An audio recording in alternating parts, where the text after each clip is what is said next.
secondary level, and trying to get them to understand that I already know what they're trying to get to, and trying to get them to change. So basically, managing adults. That I would say that's the challenging part of my job. Okay. I'm gonna, I'm gonna tell you something else that's challenging about my job. Okay.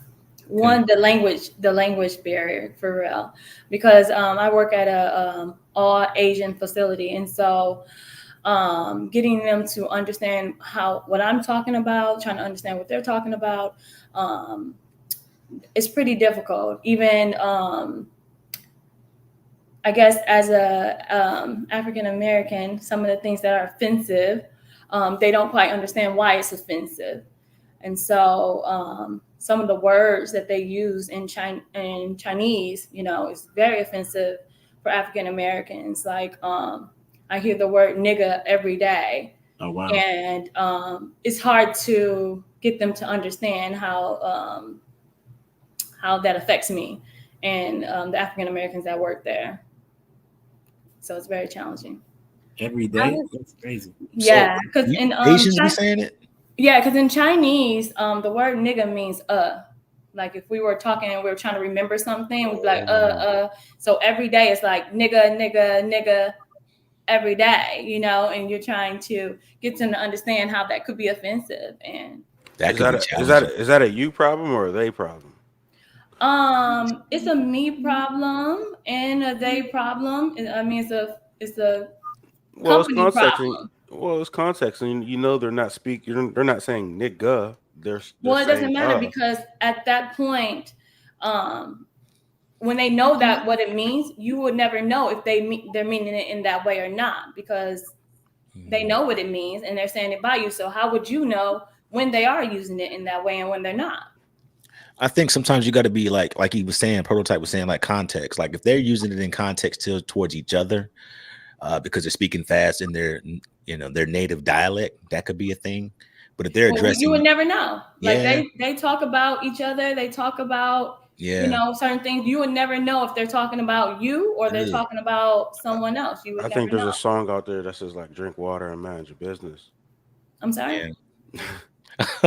Is there a song for real that says drink water? I never heard that song. I get where she coming from. Yeah, I I get would that. Yeah, say in not necessarily like pennies, but mine is in the adverse. When I yeah. get a lot of customers calling because I'm a claims adjuster, and so I deal with people's property all day long, and the entitlement that comes from them wanting a sense of urgency for something to be done right now, money to be issued right now because they're in a detrimental situation.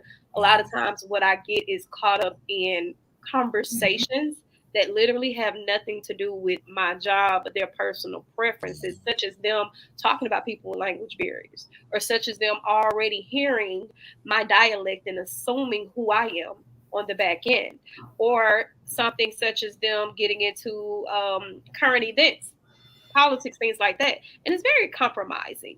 And it puts you in a very eerie situation because they're not looking at the customer there or the other people around you. They're looking at you and they're anticipating you to have this certain demeanor, this certain rapport, or to respond or carry the conversation in a different direction. And that could be very challenging. I think it's something that makes people have to work on themselves constantly. But I absolutely get where Penny is coming from because I've been on the phone where two people are talking and they're Korean, and I have the language barrier, right? And Hmm. I'm getting a translator, and I could basically hear the translator not saying certain things because he was being derogatory towards me. Yeah. Yeah, I I totally mean, feel that. I was just kind of speaking towards the dialect and the language barrier. I personally would be offended if like two white people was in the office just saying nigga over and over and over again. You know what I mean? Or, but Koreans or whatever, I don't know if I'd be offended. I'd probably be like, man, they find a different word. But I mean, because if you think about it, a yeah, lot of the things that they say is already they feel like they are superior. A lot of people in the rooms that I'm in, they'll say like, "Well, we do it like this. We know mm, Americans don't do it that way, or y'all don't do it that way." Things like that. So you would oh, never know. And plus, it seems like it's an easy thing to get over, but when you're working and you hear that in your ear, it you takes you still, off sometimes. yeah, you Yeah, can't it takes unhear you what you off. heard. Yeah, I feel that. Yeah, so I feel that. it's not as hard as easy as it seems. Man, I don't think we've ever had an opening question go to that particular conversation. but Opening questions didn't lead to the M bomb either. You know what I'm saying? I know that's for sure, but I think it's cool, But you also have to think about it. I mean, it's their establishment as well. I mean, you can always choose not to be there in the environment, you know. So sometimes you can't, but that's really what it sometimes it boils down to. So let's get it started, get it cracking. So we're gonna go with the first question, as it relates to blended families. What would you say? What type of mindset should a step parent have, right? Because I mean, you going into a situation where these kids are not yours, right? Then you have to deal with all the things that come with that. So let's talk about it. What type of mindset should a step parent have? We'll start with my homie Prototype, and then you choose who goes next. I mean, so I come from a blended family, like, so I kind of understand how those things work, as in, everybody's accepting. We're all family. We love each other the same. I know it's hard for a lot of people to kind of step into that role, um, particularly for people who come from nuclear families that aren't blended. They don't do well in blended family situations. But the people who come from like single parent homes and growing up with blended family, I think we have a better idea on how blended families work. So I think those people do a little bit better. So I mean, the mind frame is, hey, we're all here together. We're all family, and we take care of each other. Who you got going next? Let's go with Ash.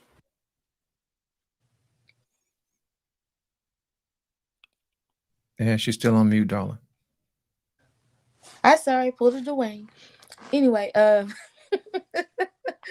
mine is sort of like Prototype. I come from a blended family, a big blended family, and he is right. You need to move as a unit. It ain't no this my step kid. You need to take ownership for that kid or kids, depending on the situation, and also an open mind because you don't know the relationship dynamic. You don't know how you were brought up in the conversation as to being introduced to these kids, or if they already had said behavioral problems prior to you getting involved in the situation. So I would say it is definitely an open mind, and also we're a unit and nobody's better than nobody. It's equal slate. But I know a lot of people don't do that. Next one is Lost in Translation. Thank you, Ashley. Um, One of the things that you're gonna have to have is a level of maturity, and I'll explain to you like this: there are inherent biases that go unspoken when it's your child or their child. You know what I mean? And you have to have a certain level of maturity to say this is our child now. This is our responsibility, and we're going to have to share it. And a lot of times, people have inherent biases that go unsaid. So you're going to have to speak some of that stuff out and talk about it because a lot of times it goes unsaid. So a level of maturity needs to be had when you're blending families. And we're going to go with Paradise next. Whew, this may be the unpopular one. I am a little bit biased because I do not have any outside siblings, but I also do not have any children. So, like getting older, I have a different perspective around step parenting. I do recognize the fact that it is a thankless job, and I think you should basically maneuver the situation based off how the children respond to you, not the parent. But I think that the boundary that needs to be set in place is for both parents as well as the children to understand that the parents' hierarchy comes first, and the step parent is not there to interfere and be the superhero. The step parent is there as a last resort. And I don't think that that's taken into consideration a lot of times because people are in the house. But again, that's just how I view it. I don't think that the step parent actually should be the person intercepting what that other gendered parent does all the time just off of free will or just because they're there in the house. I think it should be heavily communicated, and the two people who made the child should be more proactive and prone to ensuring that the child gets what they need before the step parent. And I will go with give me a second podcast. I think you got to be called to it. And I think that sometimes you get with someone in relationship and you think because you're called to that person that you're called to the family. And I think there's a huge difference. And I think you have to identify, I love what you said, lost in translation. It takes a sense of maturity. I've been married twice and unfortunately they didn't work out, but they were both blended families.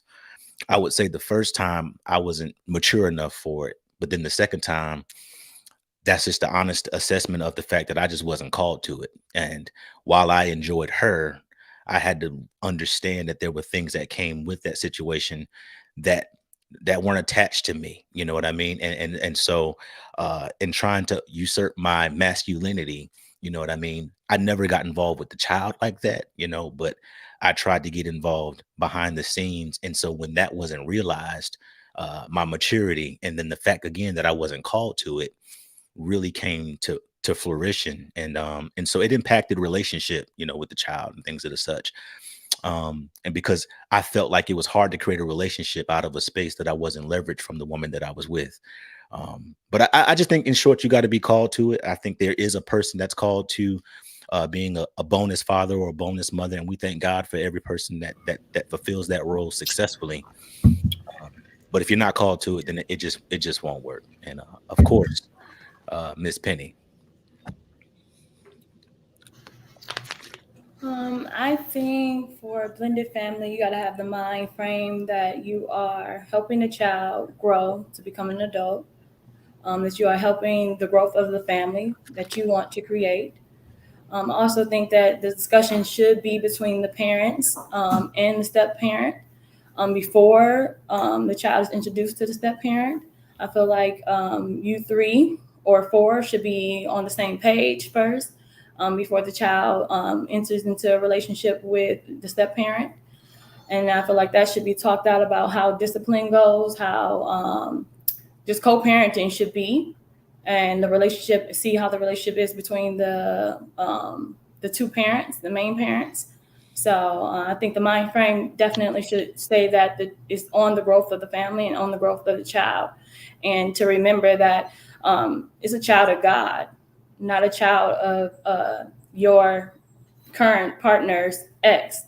It's a child of God, and so you're helping taking care of a child of God. And if you keep that in mind, I think things go well with that. That's what's up. I think it's Dwayne Jones. welcome to the stage. Hey, we've been using your name a lot, Dwayne. My pockets wasn't ringing any, so It's on you, bro. oh man, for me it's a Christ mindset. Like you have to have for me it's a compassion. So having compassion for someone that needs that assistance, that help, that guidance through life. So that's how I look at it from the step parenting standpoint. It's not just the because it's difficult doing it on your own, but also for the child as well. It's difficult to grow up without. So filling the void.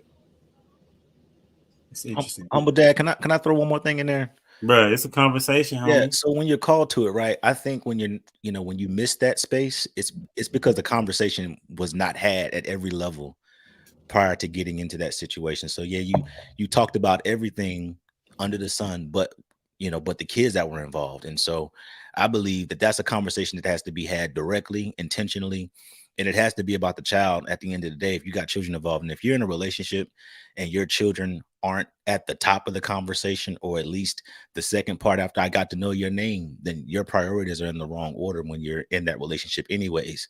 One of the biggest mistakes, and I'm saying this because I don't know who's listening, but one of the biggest mistakes I made was trying to shelter my daughter away from the relationship that I was getting her into, and then forcing her to be a daughter to a mother she didn't have a relationship because I wanted to be with her. So that conversation has to be had. It has to be a joint conversation, and you don't have the right to exclude kids out of it, out of the old, Black theology. Kids don't make choices. Yeah, they don't make choices, but they have feelings. You know what I'm saying? So I think it's important that you include children appropriately at the right echelon, and in a relationship, you and whoever you with, that conversation is very intentional, had at all levels. I just wanted to make sure I added that to that point. You keep saying being called to it. I feel like that is an excuse. I feel like you're making a bunch of excuses for just being a compassionate person, man. You're called as a man to protect the community. You're called as a man to protect the kids in the community as a whole. Helping a kid at a basketball court is no different, really, from helping the kids in your home and being a man in the community is what you're called to do. So I mean, you that's can for every mentor. man. You can mentor anybody. I'm not being a mentor and being a father figure are two different things. Not necessarily. I mean, again, I'm gonna not use the word necessarily. called. I have a charge as a man, as you would say, to be an example, to be a person that people can look up to, Right. because I'm a person of good integrity, and that would not require, but would allow you to look up to me. Don't mean I'm required to be your father. And I think those are two disconnects. And I personally choose to try to know the difference in between. What's the difference? I'm sorry. What's the difference? I mean, the relationship is different. The access is different. How you can influence is different. The amount of time is different, and you have to be called to be in that intimate space with a child. And whereas if I'm your basketball coach, yeah, I may wipe your shoes off just like I wipe my sons off, but I'm not called to the responsibility of what it really takes to teach you to be a man unless there's a vacancy, and then I'm called upon in that particular role. If I One got word. Excuses, One man. Like Hold on real your quick. character is your character. You know what I'm saying? You're the same man as a that's coach as you are as a I'm father. gonna come to I you, don't understand. Paradise. Give me one more. Dwayne, did you have something you wanted to say? No. Paradise got it. All right, go ahead. One word is favoritism. And I get where Give Me a Second podcast is coming from, because not only did I see my dad do it, right? Like anything my brothers got involved in, he became coach. It didn't matter what it was. When they played football, he would go rally up other kids that was on the team in our neighborhood, although the other coaches probably were off, whatever. He had a truck. So he would go and take those kids to, go to the game to ensure that they got to the game. But the difference was, if we were hungry at the game, we had access to his resources. We were on call for daddy. If they were hungry at the game, it was, did their mom send them with something while they were at the game? Now, once he was with all of us collectively, nobody went without eating, right? Because now you're under his purview collectively. However, the difference is still favoritism.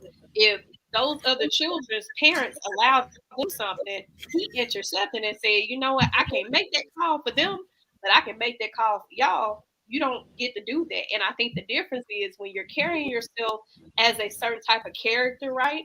The intention that you have about being the role model for your child looks a lot different, and you're a lot more careful, and you're a lot more tedious about how you are when it comes to other people who are around you, right? Because you just don't have that same type of behaviors a lot of times. I look at me personally, and this is why I say, like, being a step parent for me, it would be a very difficult transition. But I look at becoming a parent makes you more conservative. If you really want to be a good parent, a lot of times it makes you more conscious. It makes you more cautious of how you behave and things like that. But it's something so simple as being a step parent. If that person you're with, right? If you're with them, that don't mean that you got to bond with their kids. People expect that. That's the moral thing. But their kids make a determination, especially once they get older. You're talking about 13, 14, 15. If they want to have a relationship with you, a lot of them have already separated in their mind. Just because you go with my mom, my dad, don't mean that I have to have a relationship with you. So I get why he's saying if you are called, because the kids have to choose you the same way the parents choose you. It's the individual aspect, and favoritism definitely makes a difference. Like Lost in Translation was talking about, there is an inherent bias when it comes to your own children. You can watch your children do things and have no problem with it. You can go and see somebody else's child do something, and you're going to ridicule the hell out of them.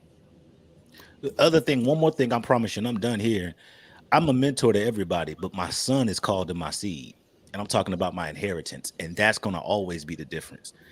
the person that's designed that came from me, or the person that I'm charged through marriage and relationship, yeah, they got that access to that seed. So that's the biggest difference for me. I wanted to make sure I was clear about called versus charged. You know what I'm saying?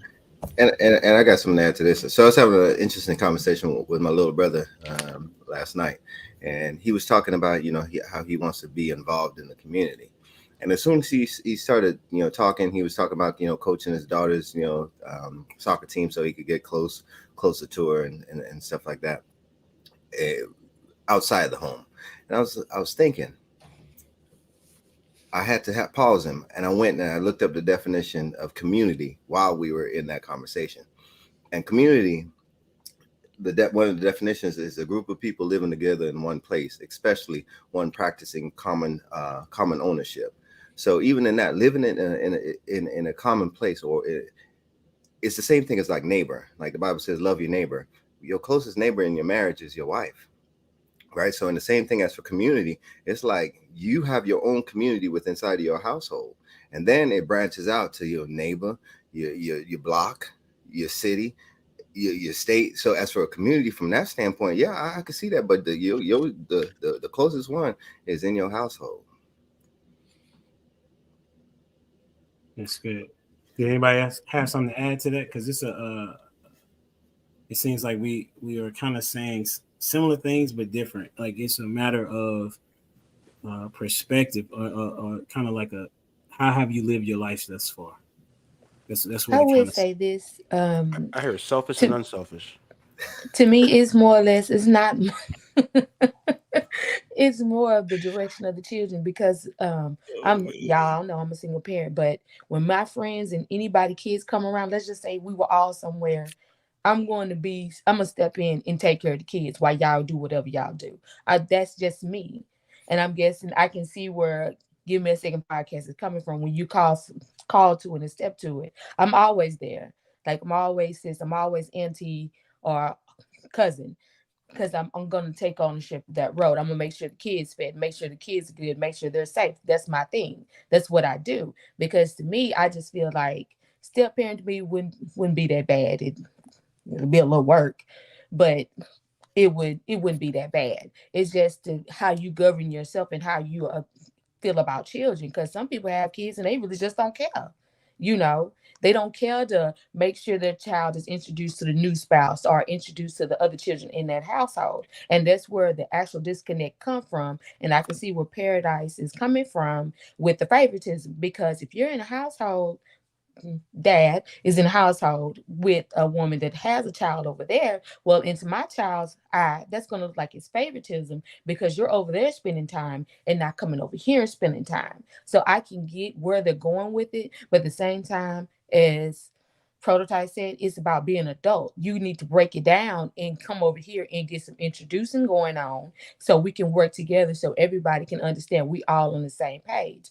Because like Dwayne said, it is a community. Like if you're going to really raise your children and make them feel secure about their position, you do need to come together. Everybody needs to take in consideration everybody's feelings. I know we're not going to get along every day, happy go lucky, like the movies pretend and show us. But at the end of the day, as grown people, we do need to sit down. We do need to talk to our kids. We do need to make sure everybody understand everybody's role, because just because we're all family doesn't mean that there's not this one sibling that think you get more than me or I'm getting more than you. Favoritism can be shown, but you're actually not trying to do that. It's just that Correct. this is what's being rewarded right now. You need a little bit more discipline. We just went through And that this weekend. It's just you got to understand that part as being a parent. And being a step parent, you do have to understand there are boundaries. But if you want to ensure that you have the actual role of and have an influence on that child, that's part of you stepping up and stepping into that role as well. And I think a lot of us, we don't step in because we're gonna let it fall wherever it fall, because I'm not trying to get too attached if this breaks down and I got to move on. correct. And I And think a lot of times these what they call it, the pillow talking is what is not going outside the door. We need to have it at the table and bring everybody to the table instead of just in the bedroom. I will Okay, I'm also done. add to that Prototype mentioned something. selfish and unselfish. And you're absolutely correct. And we hear those words and we hear it as a bad thing, but in actuality, right? Like when you have your children, that is your legacy. So one of the things that, again, I'm biased. So I will never look at this the way that other people look at it when it comes to them having a blended family. I had a nuclear family. My situation is completely different. I understand I'm an anomaly. But one of the things that we dealt with in my dad's family was outside children having access to family heirloom. That is such a struggling situation because there's no blood ties there. You were created out of infidelity.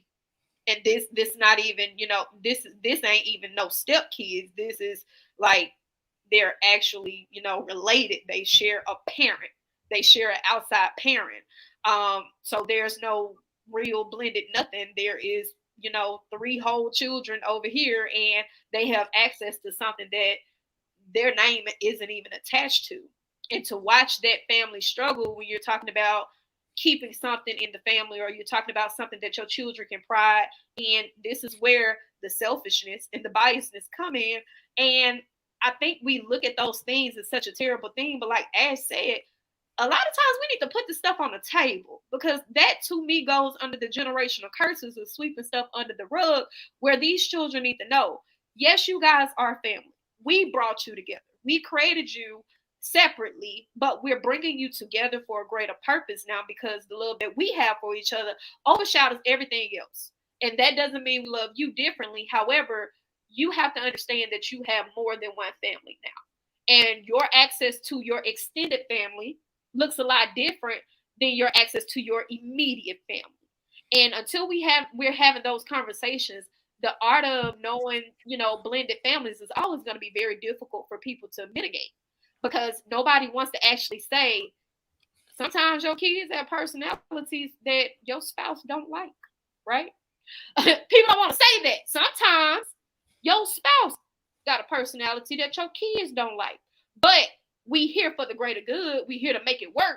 And the end goal is for us to be a family unit and for us to be a structure. So we're not breaking this up because people don't like each other. But the first thing people say is, well, if they don't like each other, we need to get them out the house.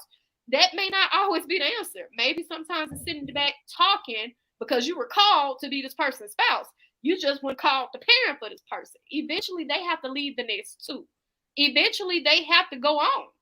But we hold true to these values and we forget, at the end of the day, the only person that you're going to be stuck with, you should be stuck with, is your partner, not your kids.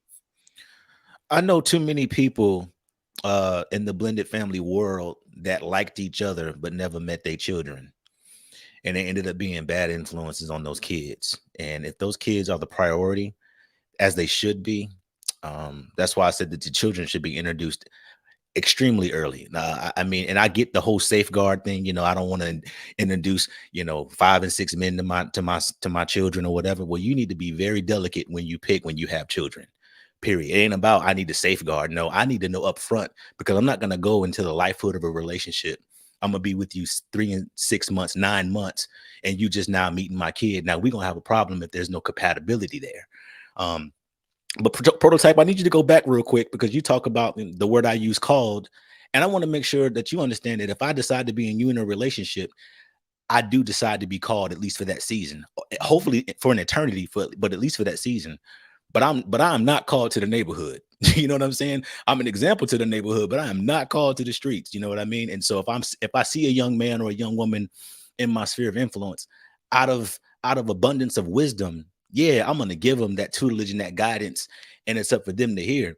But ultimately, if they acting up, I'm going to call their daddy. So I need you to understand, explain to me what you mean by the excuse of me using the word called. You know what I mean? Because it's kind of like passing the buck. Now, I coach kids on a regular basis. I hold camps, STEM camps, and everything. So I have my kids involved in all this stuff, and I don't treat any kid different. If I see one kid acting up, I'm like, hey, you need to stop that. As a matter of fact, a kid I coach posted something on his Instagram of some kids fighting. I responded to him like, hey, stay out the way. You ain't into that. You got a future. You know what I'm saying? Like, so any kid I ever coached or I'm around, if I'm putting in work with my kids, I'm inviting the teammates. Like, you know what I'm saying? So I think it's not that I want to. Do I want to spend individual time focusing on my kids, training my kids, teaching my kids? Absolutely. But if I see other kids in need, I'm gonna definitely invite. I'm not gonna leave any kid left behind. But I think it's the idea that Paradise said she comes from a nuclear family. The very first thing I said was nuclear people have a hard time with blended families. The idea, y'all very selfish. You know, people who come from, I came from a single parent home. I understand that we all come from different things. My grandmother was married to my godfather, which was her third husband. You know what I'm saying? So I came into it with external relatives, that I'm not necessarily, because he already had kids. I was born into it. So I understand how a blended family, a blended network works. And it was a beautiful thing. We all loved each other. I know plenty of people. Everybody in the city is my cousin. I'm safe everywhere. You know what I'm saying? So I didn't have those problems. I see nothing but beauty out of it. But people who come from a nuclear family just struggle from having that, understanding that, taking in kids and the idea. Like if kids was outside, there used to be a kid that his parents didn't get home.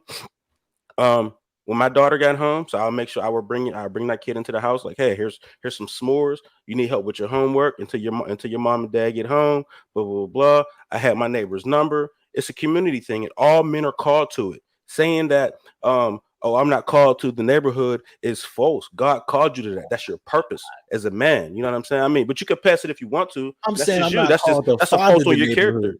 Everything you're saying is mentorship.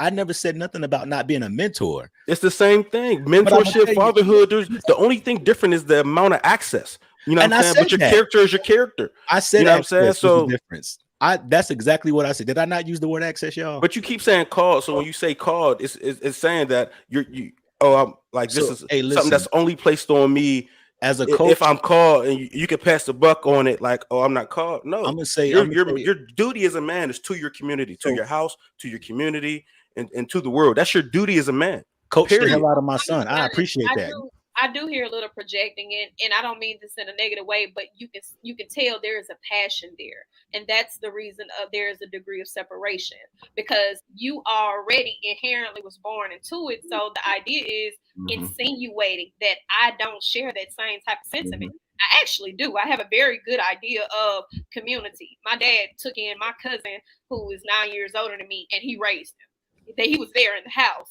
Like I was born into that. He already took on other responsibilities well before he even had his own children. So him extending himself to other people's children, my brothers, their best friend lived with us his last 2 year high school after his mom died. So it's like the sense of extension is there. I would not have an issue with that. I do it with my friends. Majority of my friends have children.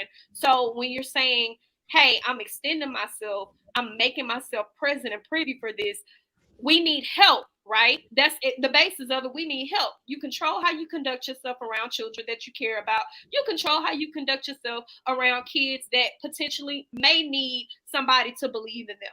However, I think the difference here is the option of choice. Whereas you're willing to go into it and you're willing to go ahead and knock it out the park and take it on head on because you've had that experience, you've been that kid. I'm coming from a position to where I have the option.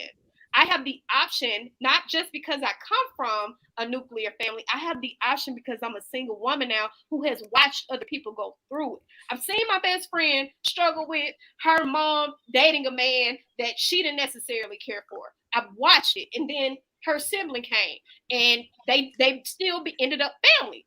Your parents are making decisions to expand your family, but it literally has nothing to do with the children. It's contingent on that person's happiness. So the children have a domino effect in this. And it's like when the children have an input or a say, it comes as, for some people, my children have to automatically respect the person I'm with, or my children determine who I'm going to be with. And I don't think that that's fair because not only are you intervening on your happiness, you're placing everything around the contingency of children as if they're going to be in the household the whole time. That's why I don't think it's fair because morally, we all feel like children should be helped, right? But realistically, what you're talking about, it comes from a standpoint of projection. You can't offset what you feel like somebody else's responsibility should be because of how you determine what manhood is. That's a personal purview. Hey, let me get Penny in real quick. Penny, what'd No, you? I was just gonna say, Paradise, you said the respect that they should have the option to respect. No, what I'm saying is a lot of times that's what happens in regards to the relationships. I either see one or two things. You see where parents say either my kids have no option but to respect the person that I'm with, or if my kids do not like them, we can't be together. It's always one or two of those extremes. Most times, what I've seen, especially growing up with me, because I come from the country, you respect all adults. It don't matter how you feel about them. So that's a lot of times going into situations, man or woman, they tell you, I don't care how you feel about them, you have to respect them. And the children's idea of whatever goes on is overshadowed. It's completely built up a wall. It doesn't even give them an opportunity for conversation, which is why a lot of times children are harmed in these situations because adults have already made the decision for them. Dwayne, what you got? All right, so I have a blended family, right? And I came from a broken home, and listening to this, I do get the the standpoint where y'all come from. I believe it's Paradise, you and Prototype. So both of y'all came from a nuclear family. I got that right? Not you, Prototype. All right, so Paradise, you came from a nuclear family. Prototype, you didn't. I came from a broken home. But as I'm hearing it, if it's selfish to then desire to be with someone that then has a kid, I look at my experience, and I remember dating this young lady shortly after high school, and she had a child. And after dating for a while, I was like, you know what, I don't want to do this because you got a child, and I don't want to do this. She's like, the child ain't got nothing to do with you. And she convinced me that was cool and that was okay. And I convinced myself. Years went by and we broke up. And I realized how selfish I was, how jacked up I was internally for that, because not just me too, also her, for her to also then say that as well. Because how are you going to be in a relationship with someone and then not involve the child? So, but then fast forward, met my wife, my now wife. She had a daughter at the time. That was 8 when we first started dating. Same thing. Took a while before brought her around. But even whenever that happened, I took to it like as what y'all are saying about the whole mentor piece. Like whenever she started cutting up, it didn't take me any time to be like, no, that ain't gonna work. Just from the standpoint of that's a child. So early on, I was building a relationship with her. Like as for that's for the respect piece that you were talking about, Paradise. Like we got to respect each other. So as for the relationship, as for developing that relationship with the child, that comes between the adult and the child, the step parent and the child. So there is, of course, that the first relationship is between the two adults, and then it comes the child is next. But then that has to, you have to establish that, and then you get in, just like the whole mentoring thing. You get you get somebody out there in the community, right? A knucklehead. He might not respect you because respect is not something he was taught at home. But guess what? As a mentor, you start to develop that relationship and give them reasons to respect you from that standpoint. But then the difference is now, as a building a family, you that piece. I'm not sure if y'all ever heard where somebody says, even though that ain't your kid, they be like, hey, they act like you or they look like you. They start to then adopt those traits from you, because guess what? Being so close to you, you start to rub off on them. And in that, as for you pushing stuff out into the community, that's what children are. You want to change the world, have kids. You want to change the world, have kids, right? So in that, whenever you see these lost children, and the Bible talks about it, the fatherless, right? Typically, like the fatherless, like you have to have compassion for that. And as for me, whenever I hear the word selfish being tossed around, there's so many men that they're like, hey, I want to be with a woman that has a kid. Rightfully so. It's your right and your prerogative. But if someone then chooses to, because they see there is a need for two parties, because guess what? That woman or that man that you choose to involve with, now you're building a relationship with that person, and you have the potential to make that person a better person. Not just their current circumstance, but their future, because now you're coming together in a marriage, which is a beautiful thing. So for the first person who didn't take care of their responsibility, that just got the pleasure out of it and then didn't own up to the responsibility, now someone else gets to come in and fill that spot.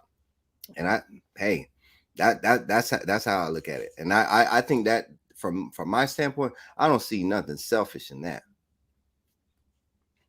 That's what's up. That was good. Hey, Dwayne, that's the long. Listen, when me and Dwayne have our conversations, that's how long he be talking. Just for y'all, you know what I'm saying?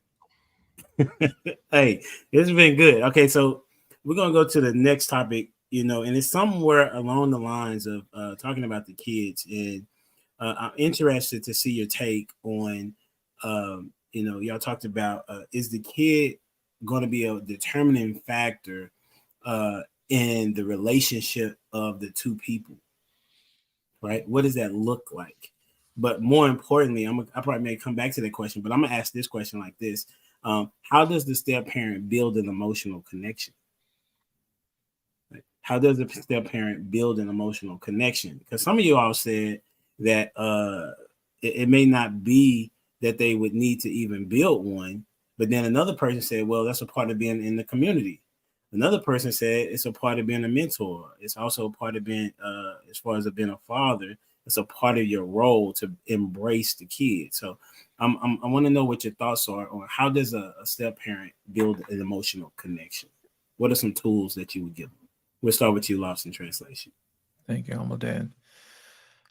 There are a few prerequisites that have to be in place before we can even begin. And it starts with the parent of the child.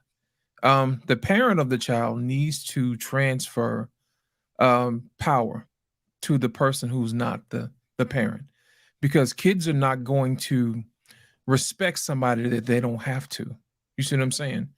And 9 times out of 10, if it's, say, for instance, if I was involved with a lady and she had a kid, she needs to say, hey, this is, you know, and then at that point, they have just as much authority, power, this, that, and the other. Basically, what you're instilling is honor. You know what I mean? You have to build honor first. And as a man, you're called to protect, okay? You can't protect something that does not obey you. That's just how it is.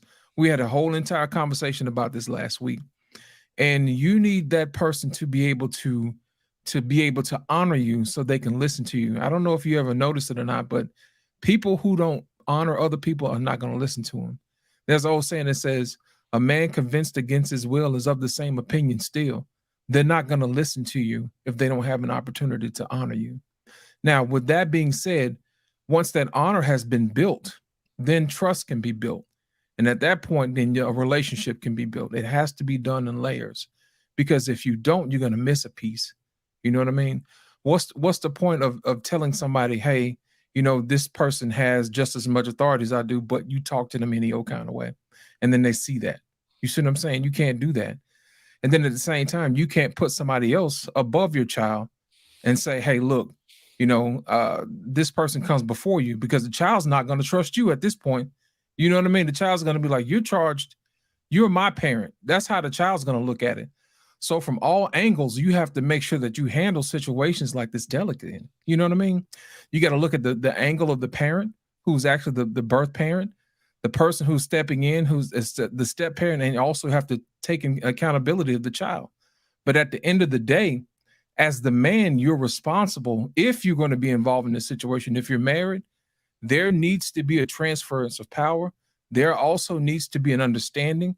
You know what I mean? That, hey, nobody's going to be left out in this particular situation, and everybody has a say so, because trust is only built when you have an opportunity to have a say so, and you're going to be heard.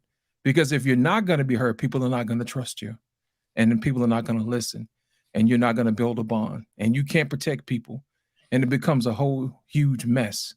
So like I stated earlier, it really starts with the birth parent and whether or not they're willing to give up a certain amount of control and power, because it needs to be shared at that point. Because if you don't, it's not going to work. That's what's up. Who you got going next? Let's go with Paradise. I actually agree with that. A lot of the mentality around blended families is this my child, and that happens even when they talking to the other parent. This is my child. So that again intercepts that biases, that prejudice, right? Like that inherent parent protection. I do think that that is one way of building a bond, building a connection. I also think that building a bond, building a connection looks like allowing that child to be in your personal space without trying to bite them. And I think that that's also bad. A lot of times, step parenting comes at the willpower of your resources. But your resources shouldn't be limited to your finances. It also should be, your knowledge. Like at the end of the day, a step parent is a bonus parent, right? Like you're the parent that you additionally got. And in a lot of ways, that can be a blessing. They have different traditions, they have different culture, they have different knowledge, they have different experiences, and you get to build a bond with them, and it's it's a very rewarding experience if people let it be that.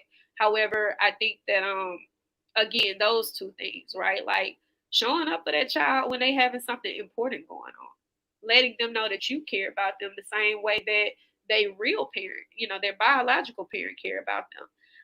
Allowing that child to again like learn things about your interests.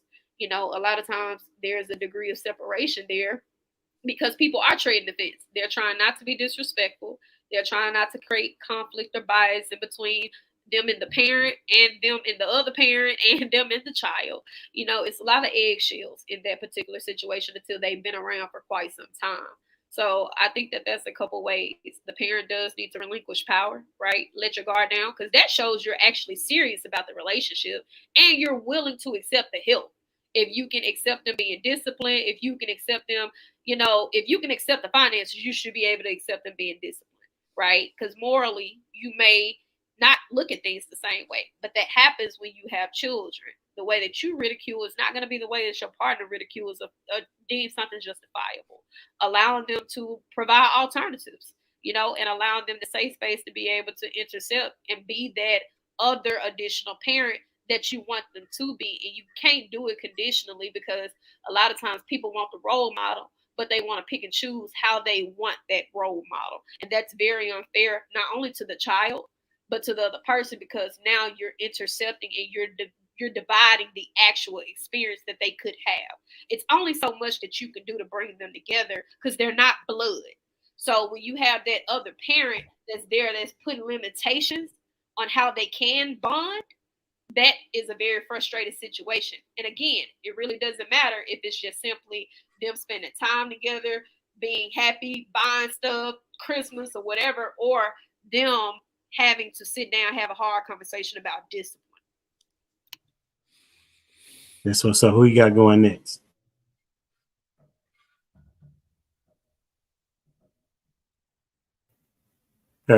Paradise. Who you got going next?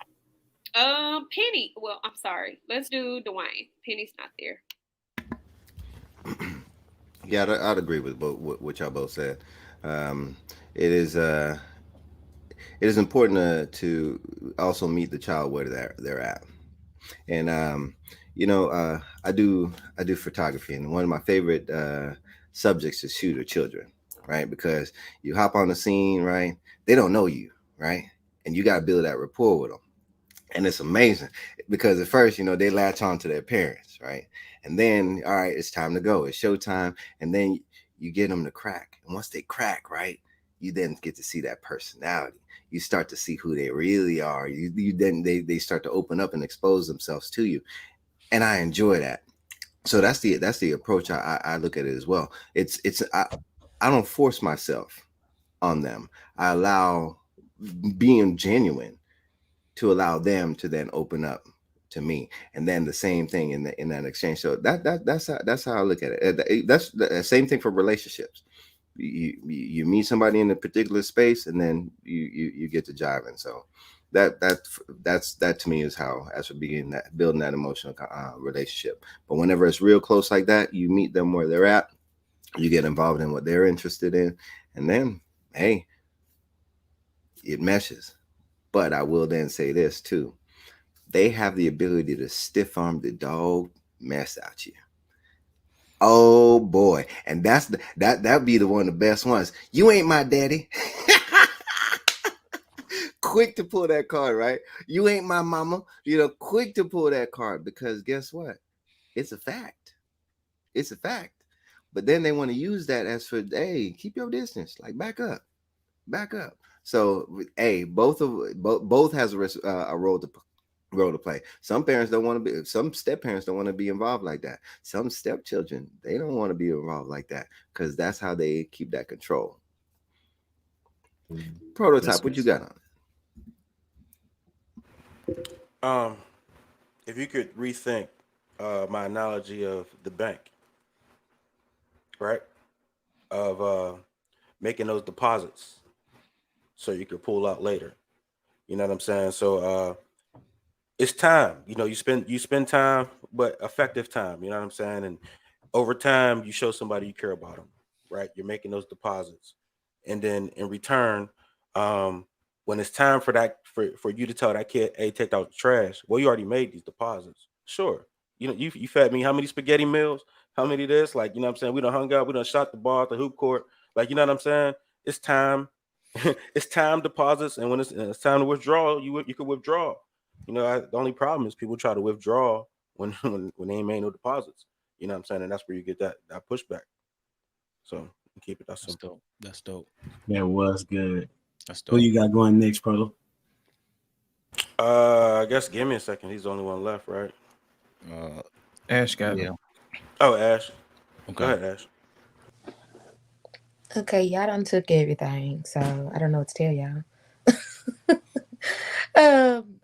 Pretty much I agree with everything, because to me it's like what I don't see is like the step parent actually making the actual connection. I'm just gonna speak from experience. It's like you got grown people not willing to sit down and just have a conversation and get to know the child.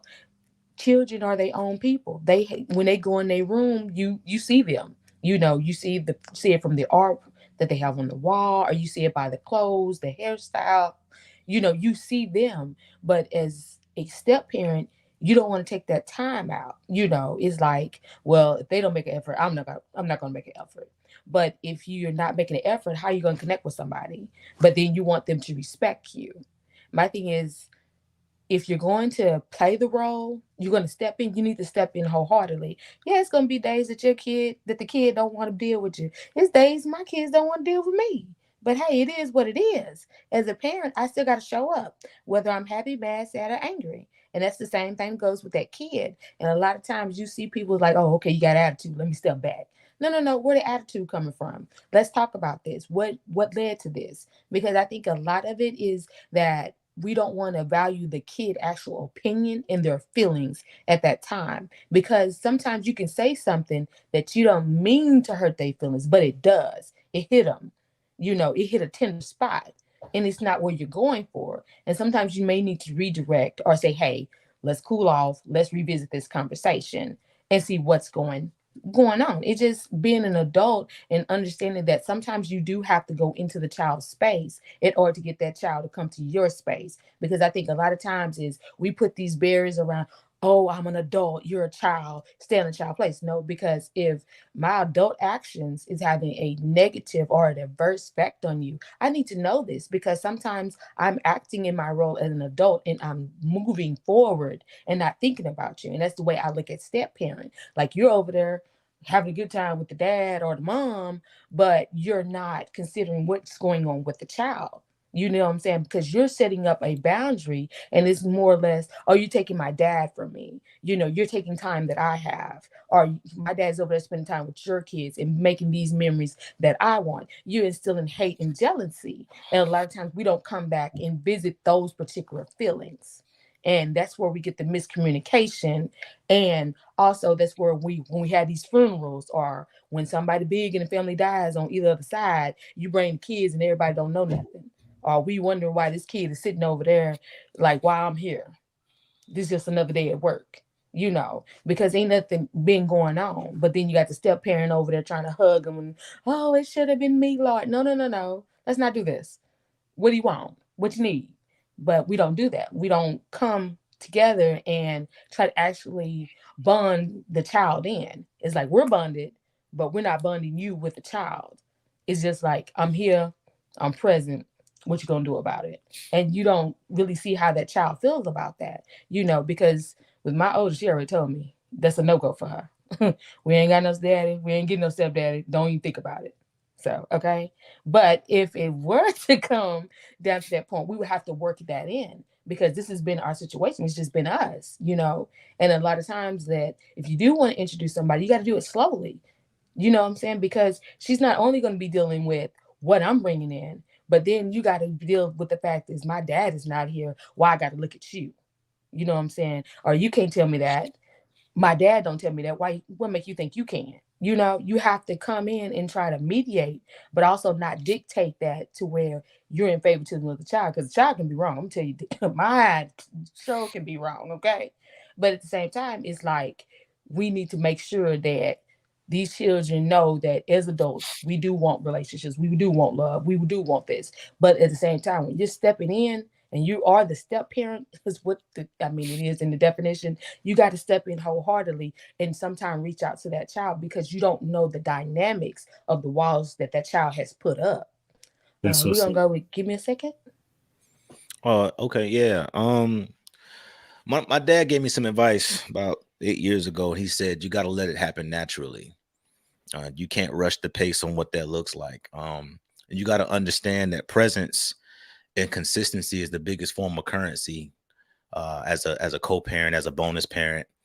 Much like what you said, Ash, because you don't know the layers that the child, you only know what the parent has shared with you, but you don't know how the child feels about what the parent has shared with you. And I think that takes time to really unpack those layers. And I think a lot of times when you stepped into a co-parenting situation, you try to build Rome in one day.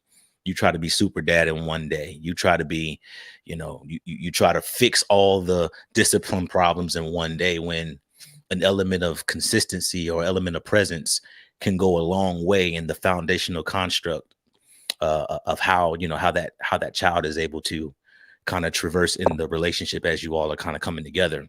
And then the biggest thing is like you can't get emotional. You have to be available. You got to have capacity.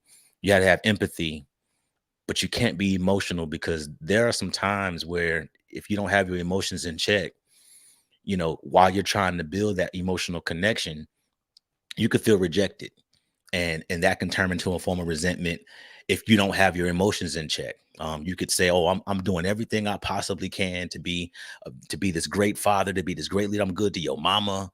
Why are you not accepting me?" And I think a lot of that has to do with the fact that you came into it overly emotional instead of just kind of saying, "Hey, I'm prioritizing the child right now," and no matter how long it takes, no matter what it looks like, no matter how many times they spit in my face. I'm not saying the kids literally do that, but I mean, take it. Everybody that has their biological parent, you done been disrespectful before. God forbid it come from somebody that didn't make you. You know what I mean? So that's a whole slap in the face. But you got to let it happen naturally. You got to make sure you have your emotions in check. 'Cause co-parenting is hard. It just is. It's for real. Go ahead. Sorry. I, I wanted to incorporate something about that when you talk about having your emotions in check, because it's one thing when your child hurt your feelings. Yeah. It's another thing when somebody else's child hurt your feelings and your intentions is nothing but pure behind them. And I Yeah. feel like because we are the adults in the situation, that should be overshadowed. And then we don't really talk about the fact that a lot of times there could be the other parent helping that child hurt your feelings because you get an emotional attachment to them, especially if you're a pure-hearted person and you genuinely love kids. If you genuinely like love kids and not just having the love of the parent, right? Because some people do that, and to me that's a little bit. It's not organic, but it still happens where you're sitting there and you're creating this dynamic and you're trying to go above and beyond and show up for that child, respecting their boundaries, respecting the parents' boundaries. But when that child, get a little mind of their own and they feel the need to disrespect you or come at you a certain type of way, we really don't talk about how that plays a huge part in how you navigate the situation going forward or how that makes you feel as an adult, because what happens when your partner bagged them up in that feeling, right? there's a huge sense of conflict there. And again, we never really give the kids credence to them having ownership of how they navigate the relationship with you. They control that the same way that they go to school and they have a relationship with a teacher. They get to pick how they react to that. What they don't necessarily get to always have a say so in is their autonomy of how they react with their biological parents. It's a lot of conflicting feelings with their biological parents because it's easier to forgive. But showing up for a person every single day, right? And then when they leave or you're separated from them, let's just say the relationship didn't work out. Now you sitting there recognizing the fact that you didn't put your all into this just to kind of like for it to be again a thankless job. Like, should you be going into it looking for some type of praise? No, but there is that underlining understanding that this could go to hell. And there is no reward for what you get in the end, despite how much of a morally good person you were. And that's why that bias of your own kids versus other people's kids is still there.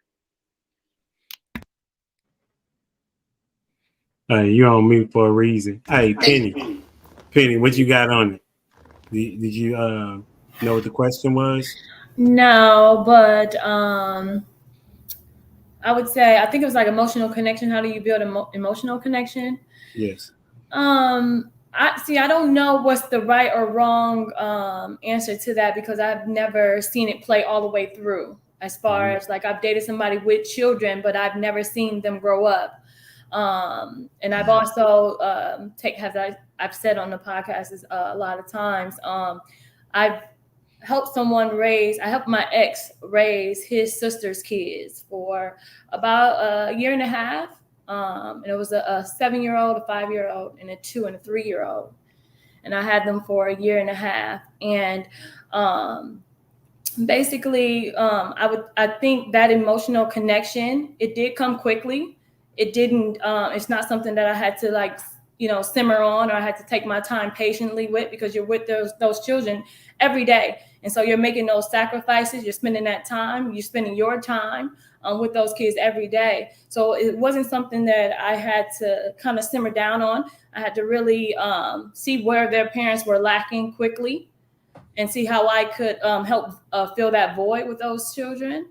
And when you do, when they were taken away from me, because I do feel like they were taken away from me, even though I knew they would be, when they were taken away, that emotional connection was there as if I wanted them for myself. So it is the way that you go into it, the way you go into looking at it. You don't expect to have that emotional bond with those children, but if you're pure-hearted and you are there to take care of children, and that's what I had to keep in my mind, playing in my mind, was these are God's children. These are not her children, his children. These are God's children. So you make sure God's children eat. You make sure they sleep. You make sure you give them hugs. You make sure you're there for them where their parents are not. And I wouldn't say that it's a thankless job, because you get fulfillment in that, knowing that you were a part of that upbringing. They'll never forget about you. They'll never forget about you when they're grown, or when they're the child that I've helped take care of. She reached out to me about her homecoming. She was running to be homecoming queen, and she asked me what my ideas were, and I hadn't talked to her in almost 2 years. They don't forget about you. So I don't think it's a thankless job. I think it's the way that you're looking at it. And if you look at it as if they're God's children, then I think, it'll all work out in the end, despite what the parents are going through. But I do think that the parents are the ones who make it the hardest. Throughout my dating, it was always the parents that didn't have those boundaries set with each other. They didn't have, I guess they didn't work out. So their way of parenting was different anyways, So going with 2 different people, and you trying to be, the one that's telling him, it would be him in my case, but telling him like, try to reason with her, trying to do these things, to make the dynamic work. But that's the hardest thing is those adult children, dealing with those. So it can be a grown man still acting like a child when it comes to his child and his baby mama. So so dealing with that is the hardest part. Wow, that's good. I mean, this is really good information. And one of the reasons why I wanted to talk about this is I'm in a blended family, and my wife has a 22-year-old, and I have 4 kids under the age of 14, right? And my wife has been spectacular in being a stepmom to my kids. Like what Give Me a Second said, he said, I think it would be a good idea to introduce them early, uh, because you don't want to involved within this relationship, and then there'll be a situation with the kids, right?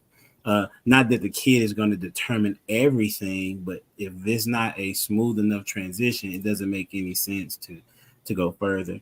One of the things also that as I'm listening to you all, I'm seeing that like the emotional connections that she made with them were just phenomenal. My particular situation is that they lost their mom, right? And so as a result of them losing their mom, they don't have the connection with her anymore, right? In that regard. And so what Kendra did was she made their birthday special, you know. Um, all of them to some, I mean, whatever it was that they wanted, basically she would provide for them. But not only that, she would remember things that they had told her that they didn't know that she would remember. Right? My kids are into anime, and so she would talk to them about that. She allows my two youngest, well, not my youngest, but my girls, they cook with her. Paradise was talking about that, letting them into your world. My oldest was the person that was cooking right after my late wife passed away, and so now that I'm married, she wasn't gonna have that, and she loved that she's now able to cook with Kendra. My sons, they love her even though they don't have much of a conversation with her. And I had a conversation with them before I even thought about before I even thought about dating. Like, what was y'all mind? What do y'all mindset about daddy dating somebody that's not going to be obviously your mom? And their perspective was that they wanted daddy to be happy, right? So everybody doesn't have it like that, but that's how I had it. And so what I'm hearing is that if you're going into a blended family, there needs to be a lot of dialogue between everybody, right? You and that partner, you and the kids, you and if that person, that parent is in the picture, that's not going to be in the relationship. Like it needs to be a community in which that these kids can operate and be able to be functional in, right, and be productive individuals, because it's very much challenging. I think Penny said it. I don't think it's a thankless job because kids remember what you did for them. You know what I'm saying? They remember what you did and what you didn't do for them. And so right now, I mean, I would say we're somewhat of a blended family. Like being on the podcast, we have different perspectives coming together, trying to work out a goal and help others reach that particular goal, which is the benefit of the children. You know, so this has been a really good conversation. I appreciate it. I may have to do this again because, like I said, this is one of the things that I see as a teacher all the time, that most of the students in my class, not my class, sorry, but the class I go in, they're going to be in a blended family or in a blended family, right? Most of them do not operate in a nuclear family. So we're going to get the last words. What's your takeaways, giveaways, or however you want to say, and where can they find you? Okay, and we'll start with Prototype. Man, you can find me at Prototype Dad Podcast Tuesday nights at 9. We talk about stuff like this all the time. We all come from different perspectives. We talk about all kind of men stuff. Man, tonight's conversation, my takeaway is, man, we still got a lot of work in getting men to accept their role in life. So we're just gonna keep pushing at that, man, and it is what it is. Prototype, you realize we're gonna always need work.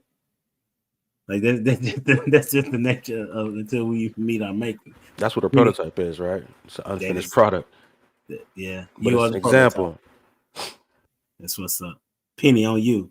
I know we can't find you nowhere, so we just Find me ask on you. here on Humble Dad. You can find me on here. I think my biggest takeaway is that I did think that maybe the kids shouldn't be introduced, but now hearing from the different perspectives, I think, yeah, maybe the kids should be introduced quickly, because I mean, they get introduced to your friends, and you don't have some friends for a long period of time. They'll be okay. They'll be okay. So if they're not right for them, get them in and get them out. So yeah. On you, give me a second. Did I get you out on time? I know it's a little late for you, but you know what I'm saying. I appreciate you coming by. No, thanks for having me. Simply put, man, the kids are next to be here. Keep them first. Communicate with your significant other, and just always keep them the priority, man. You find me at Give Me a Second podcast on IG, Facebook, and we're also leveraging a space called Real Reckless Podcast, where we're doing a live and in-person live recording here in the North Carolina area. So if you're in the area, you know, we could purchase tickets. We're going to have things on Eventbrite and things like that. So you can purchase your tickets and come on out to our live recording. That's dope, bro. Yeah. Paradise, on you. Thank you for having me again. I appreciate you reaching out. This is my first time. But I will say my takeaway is being a step parent, you need to realize that you have to be as selfless as possible.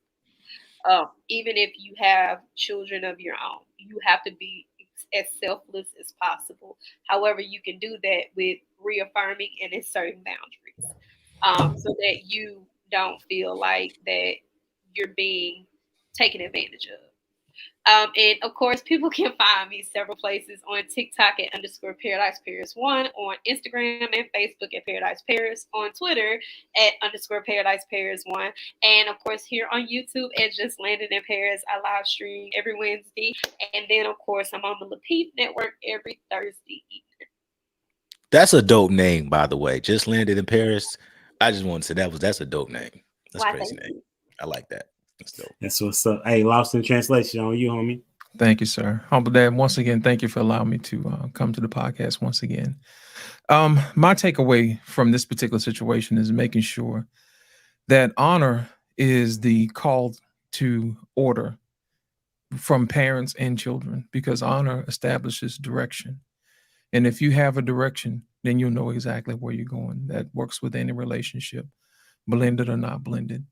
You guys can find me in a lot of places on Friday nights on my podcast at 8 o'clock, Lost in Translation podcast. And then after that, 8:30 on Black Men and Filters in the Barbershop.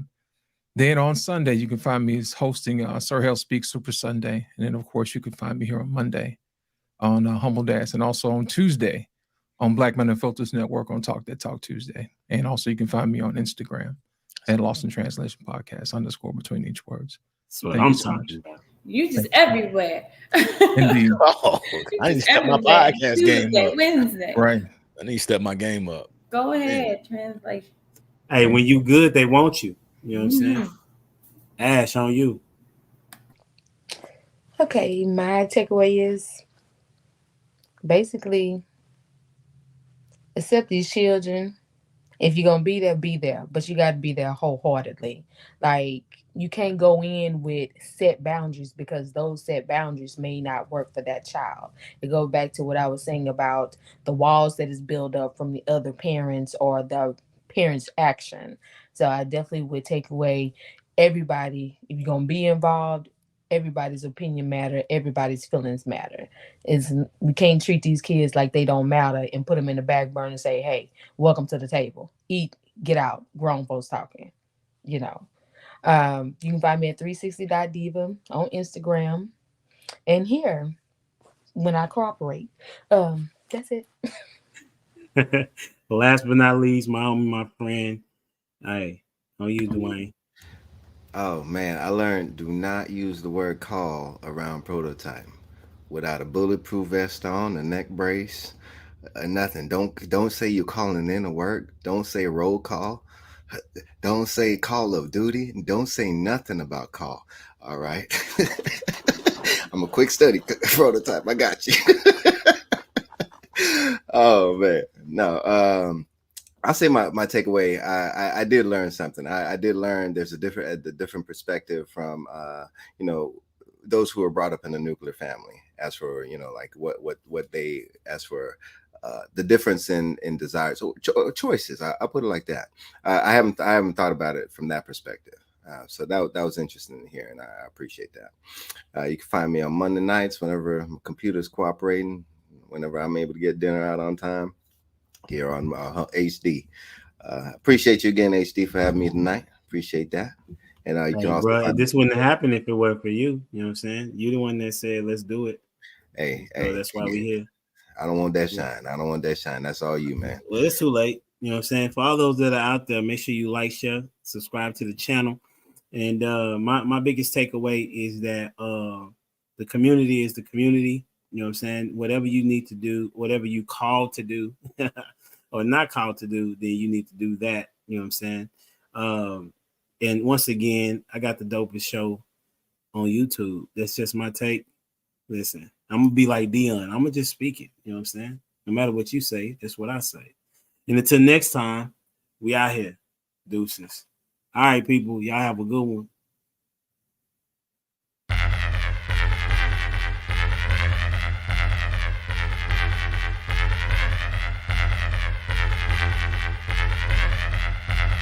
The boy is dangerous.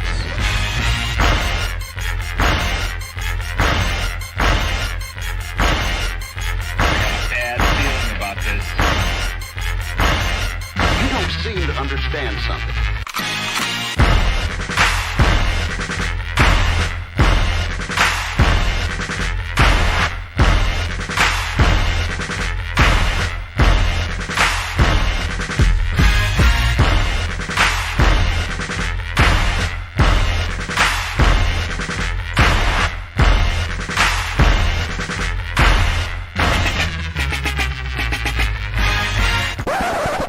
The thing that I like most about being a dad is that I see that I'm about to impact the world.